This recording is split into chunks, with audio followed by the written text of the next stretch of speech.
Assalamu alaikum wa rahmatullahi wa barakatuh.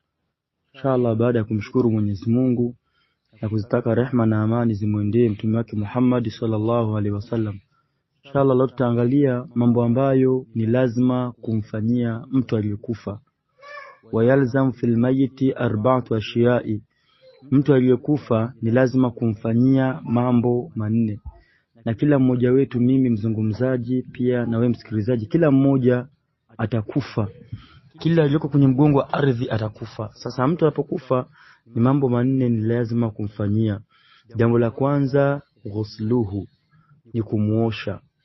Mwanamume anaoshwa na mwanamume mwenzie, mwanamke anaoshwa na mwanamke mwenzie. Pia ni sunna na sio vibaya mwanamume kumuosha mke wake anapokufa, au mwanamke kumuosha mume wake anapokufa. Kwa jambo la kwanza ni kumuosha.